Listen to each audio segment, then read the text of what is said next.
E aí, graça e paz, vamos de devocional. Este é o devocional da Igreja Verbo da Vida aqui em Senhor do Bonfim. E nós estamos com essa missão de, nesta manhã do dia 24, hoje é 24 ou 25, nem sei mais, para nós começarmos a primeira carta de Pedro. Gente, primeira de Pedro. Pedro, aquele Pedro que passou por aquele processo todo e que foi, recrutado por Jesus para que fosse pescador de homens e que negou Jesus e que passou por todas aquelas situações. E agora, gente, simplesmente ele tem o que nos ensinar, ele tem o que nos instruir. Então vamos receber nessa manhã, neste devocional, as instruções da primeira carta, da primeira epístola de Pedro aos irmãos, aos crentes, a nós. Então vamos orar nessa manhã para que nós venhamos pedir ajuda do Senhor, que Ele possa nos ajudar a compreender as Escrituras. Pai, muito obrigada no nome de Jesus, Senhor. Eu te dou muitas graças por causa da tua palavra.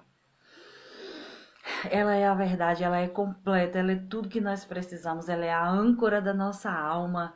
Ela não muda, ela é eterna. E nós podemos nos agarrar a essa palavra com convicção. E eu te dou graças pelo teu Espírito Santo, o nosso amigo particular, revelando as Escrituras dentro de nós. No nome de Jesus. Amém. Eu creio no poder de Deus. Então, Pedro começa assim. Vamos logo rápido para a leitura. Primeira carta de Pedro, capítulo 1, diz assim. Eu, Pedro, apóstolo, vou colocar aqui os óculos para ficar melhor. Apóstolo de Jesus Cristo, escrevo esta carta aos escolhidos que vivem como estrangeiros nas províncias do Ponto, da Galácia, da Capadócia, da Ásia, da Bitínia. Deus, o Pai, os conhecia de antemão e os escolheu, e o Espírito os santificou para a obediência e a purificação pelo sangue de Jesus Cristo. Que vocês tenham cada vez mais graça e paz. Todo louvor seja a Deus, o Pai de nosso Senhor Jesus Cristo. Por sua grande misericórdia, Ele nos fez nascer de novo por meio da ressurreição de Jesus Cristo dentre os mortos. Agora temos uma viva esperança. Que esperança viva é essa? Jesus! Viva a esperança e uma herança imperecível, pura e imaculada, que não muda e nem se deteriora, guardada para vocês nos céus. Por meio da fé que vocês têm, Deus os protege com seu poder até que recebam essa salvação, pronta para ser revelada nos últimos tempos. Portanto, alegrem-se com isso. Ainda que agora, por algum tempo, vocês precisem suportar muitas provações. Elas mostrarão que sua fé é autêntica. Como o fogo prova e purifica o ouro, assim sua fé está sendo experimentada, e ela é muito mais preciosa que o simples ouro. Isso resultará em louvor, glória e honra no dia em que Jesus Cristo for revelado. Embora nunca o tenha visto, vocês o amam.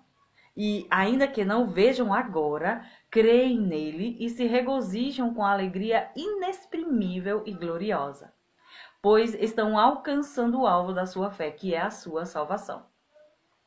Até mesmo os profetas queriam saber mais sobre essa salvação e investigaram a respeito quando profetizaram acerca da graça preparada para vocês. Buscavam descobrir a que tempo ou que ocasião se referia o Espírito de Cristo que neles estava ao predizer o sofrimento de Cristo e sua grande glória posterior. Foi-lhes dito que suas mensagens não eram para eles, mas para vocês. E agora essas boas novas lhes foram anunciadas por aqueles que pregaram pelo poder do Espírito Santo enviados do céu. É algo tão maravilhoso que até os anjos anseiam observar. Portanto, prepare sua mente para a ação e exercitem o autocontrole. Depositem toda a sua esperança na graça que receberão quando Jesus Cristo for revelado. Sejam filhos obedientes. Não voltem ao antigo modo de viver quando satisfaziam os próprios desejos e viviam na ignorância. Agora, porém, sejam santos em tudo que fizerem, como é santo aquele que os chamou.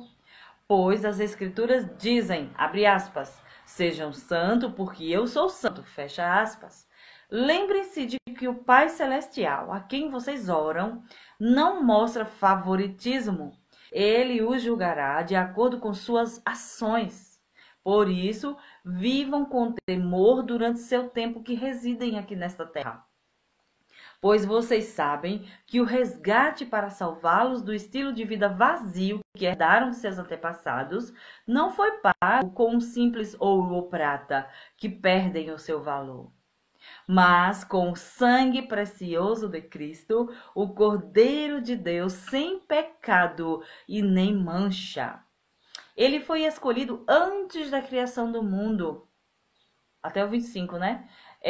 Mas agora, nesses últimos tempos, foi revelado por causa de vocês. Por meio de Cristo, vocês vieram a crer em Deus. Depositam sua fé e esperança em Deus, porque Ele ressuscitou Cristo dos mortos e lhes deu grande glória.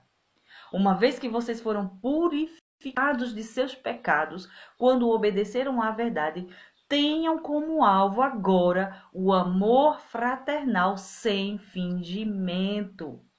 Amem uns aos outros sinceramente, de todo o coração.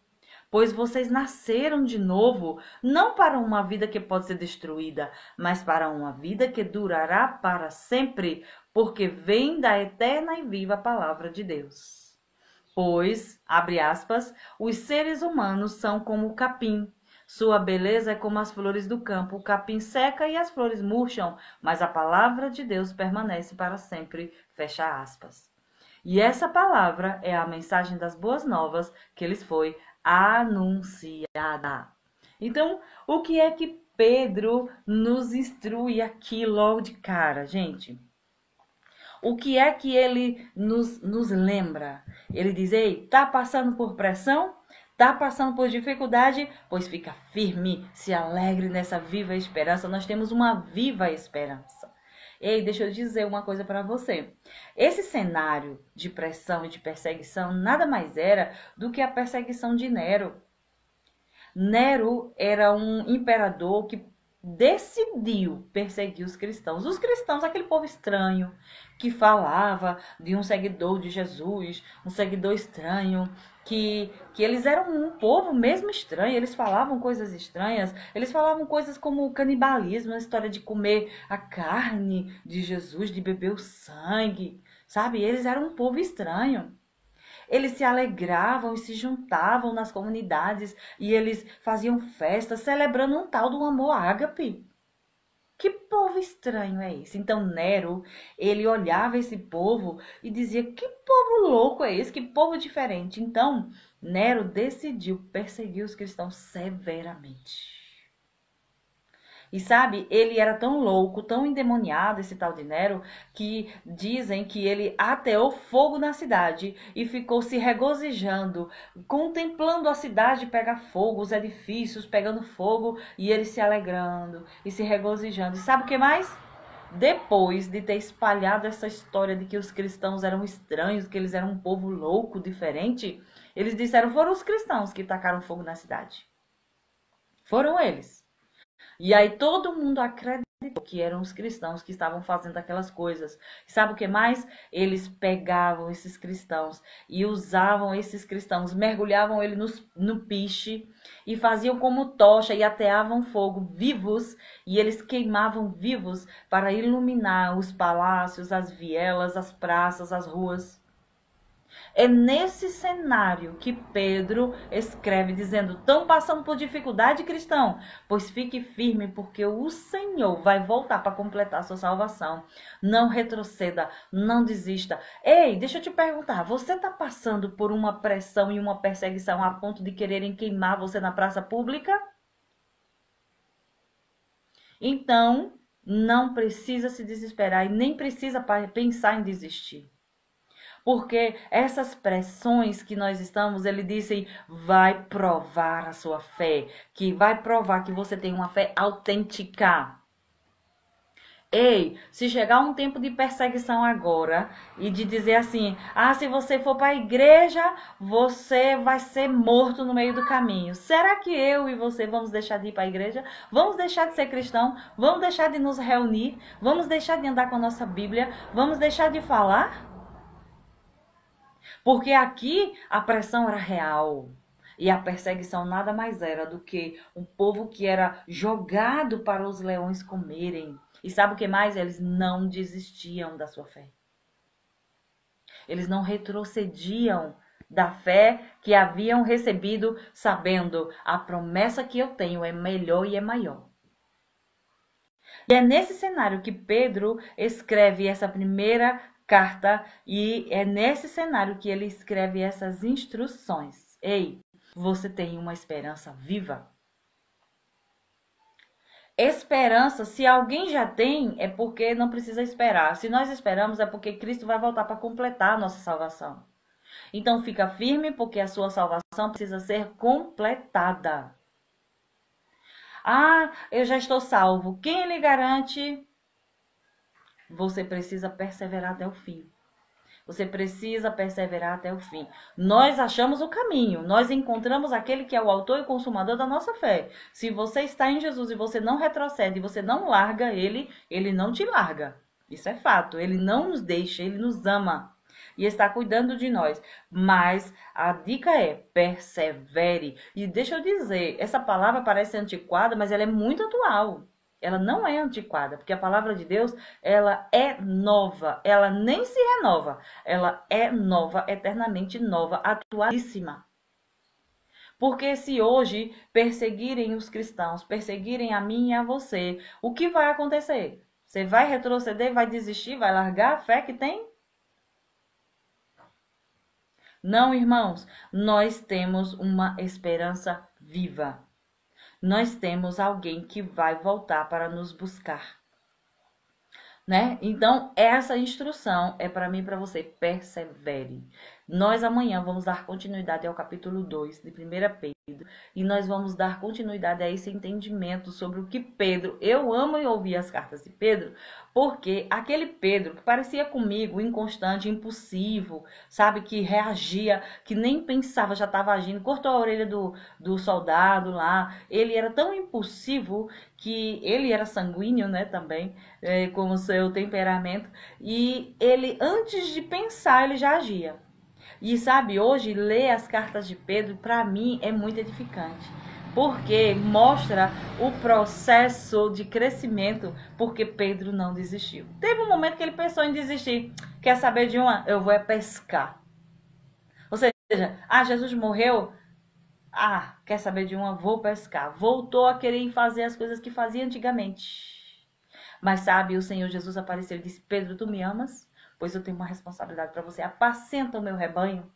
E sabe, ver essa evolução, ver esse crescimento de Pedro, porque ele perseverou, é muito bom. É muito bom. E eu convido você a ficar conosco, porque nós temos duas cartas. A primeira e a segunda são cartas pequenas, mas nós vamos aprender muita coisa com Pedro.